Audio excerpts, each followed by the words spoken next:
అందరికీ నమస్కారం. నేను మీ కిరా కార్పీని. నిన్న అంబటి రాంబాబు ఉద్యమకారుడు, నిరసనకారుడు, సంఘ సంస్కర్త, నిత్యం ప్రజల్లో ఉండేవాడు, ప్రజలు మేలు కోరుకునేవాడు, ప్రజల సమస్యలపై నిరంతరం పోరాటం చేసేటువంటి తెల్లగడ్డ వ్యక్తి, కూలింగ్ అద్దాలు పెట్టుకొని ఉంటాడు. ఆయన గురించి నేను ప్రత్యేకంగా చెప్పక్కర్లేదు. ఆయన గుంటూరు జిల్లాలోని కలెక్టరేట్ దగ్గర నిన్న 4వ తారీఖు అంటే 1 year ఫినిష్ అయింది అధికారంలోకి వచ్చి కూటమి. ఆ సందర్భంగా ప్రజలు మీరు వెనుపోటు పొడిచారు అనే నేపథ్యంలో వెనుపోటు దినోత్సవం అని ర్యాలీ చేస్తూ ఉన్నాడు. అది మన ఇల్లు కాదు కదా, మన ఇంటి ముందు కాదు కదా, మన ఊరు కాదు కదా. ఈ మధ్యన ఒక 20 ఎకరాల పొలం కొన్నాడు ప్రజల డబ్బులతో. ప్రజల డబ్బుల్ని లూటీ చేసి దందా చేసి 20 ఎకరాల పొలం కొన్నాడు. ఆ పొలం కాదు కదా మన ఇష్టం వచ్చినట్టు అరవడానికి, మనం ఇష్టం వచ్చినట్టు కేకలు వేయడానికి, మనం ఇష్టం వచ్చినట్టు దుమ్మెత్తిపోయడానికి ఒప్పుకోరు కదా. వెంటనే పోలీసులు వచ్చారు, మర్యాద ఎక్కడి నుంచి వెళ్ళని అన్నాడు. అంటే మనోడికి ఇది అదురుగా చూసుకున్నాడు. పోలీసులు ఎదురు పడితే, పోలీసుల ముందు మనం అరిస్తే, పోలీసులు బెదిరిస్తే, పోలీసుల మీద గౌ కేకలు పెడితే, ఇది ప్రజలు చూస్తూ ఉంటే అరే అంబటి రాంబాబు గారు ప్రజల మనిషి, ఆయన వాదిస్తున్నాడు, పోలీసులు అనవసరంగా ఆయన్ని తోసేస్తున్నారు, నిర్బంధిస్తున్నారు అనేటట్లు క్రియేట్ చేస్తే మనకు కూడా సింపతి వస్తుంది అని జగన్మోహన్ రెడ్డి ఎలాగో బాబాయిని చంపేస్తే సింపతి ఎలా వస్తుందో అలవాటు పడిన వ్యక్తి కదా, అదే క్రియేట్ చేద్దాం అనుకున్నాడు. కానీ జనాలకు అక్కడ ఏం జరుగుతుంది అనేది అందరి దగ్గర మొబైల్ ఉన్నాయి, అందరి దగ్గర కూడా యూట్యూబ్ ఛానల్స్ ఉన్నాయి, సోషల్ మీడియా ఉంది. అందరూ కూడా అక్కడ చూస్తున్నాగా పోలీస్ ఆఫీసర్ మీద కేకలు పెడుతున్నాడు. మామూలు కేకలు కాదవి. ఆయన మర్యాదగా ఉండు అంటే మనోడు అంబటి రాంబాబు గారు కూడా మర్యాద ఉండదు, మర్యాద ఉండదు, మర్యాద. పోలీస్ ఆఫీసర్ గారికి తెలియదు ఏంటంటే అంబటి రాంబాబు గారికి మొదటి నుంచి మర్యాద లేదు, ఆయనకి ఎప్పుడు మర్యాద ఉండదు. వైఎస్ఆర్సీపీలో నెంబర్ 1 పర్సన్ ఎవరైనా ఉన్నారంటే, అస్సలు మర్యాద లేని మనిషి ఎవరైనా ఉన్నారంటే అది అంబటి రాంబాబే.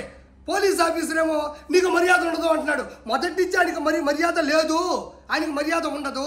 ప్రత్యేకంగా ఆయనకు మర్యాద లేదని గుర్తించాల్సిన అవసరం లేదు. ఆ తర్వాత అంబటి రాంబాబు పోలీస్ ఆఫీసర్ ఇద్దరు వాదించుకుంటున్నారు. ఏమనంటే నువ్వేం చేస్తావు, నువ్వేం చేస్తావు, నువ్వేం చేస్తావు, నువ్వేం చేస్తావు. పోలీస్ ఆఫీసర్ గారికి తెలియదు ఏంటంటే అంబటి రాంబాబు గారు ఏం చేస్తారో ప్రపంచం మొత్తానికి తెలుసు. 3 కెమెరాలు పెట్టి వీడియోలు చేస్తూ ఉంటాడు, ప్రపంచంలోని పెద్ద పెద్ద కేసులు వాదిస్తూ ఉంటాడు. గంట అరగంట అని చెప్పి సంచు సుకన్యాల చేత మసాజ్ చేయించుకుంటూ ఉంటాడు. పోలీస్ గారికి తెలియదు అనుకుంటే ఆయన ఏం చేస్తాడో మాకు ప్రజలందరికీ తెలుసు. ఈ 3 ఆయన చేస్తూ ఉంటాడు. ఇక్కడ ఇంతకుముందు అన్నట్టే మర్యాద ఉండదు అంటున్నారు. ఆయనకు మర్యాద లేదు అన్న విషయం బయట వాళ్ళు చెప్తే మనం నమ్మక్కర్లా. ఆయన సొంతలుడే ఎలక్షన్స్ టైంలో బయటకు వచ్చి మా మామ ఒక దొంగ డకాయిట్టు, మా మామని నమ్మొద్దు, మా మామ చెయ్యని ఆకృత్యాలు లేవు, దయచేసి అతనికి ఓటేయద్దు, ఓడించండి అని చెప్పి చేతులు పట్టుకొని చేతులు పైకెత్తు మొక్కాడు. ఇప్పుడు అర్థమైంది కదా ఆయనకి మర్యాద లేదు. ఇంకొకటి ఏంటంటే ఇతని గురించి ప్రత్యేకంగా చెప్పక్కర్లేదు. అసెంబ్లీ సాక్షిగా ఆడపడుచుని అవమానించినటువంటి వ్యక్తి.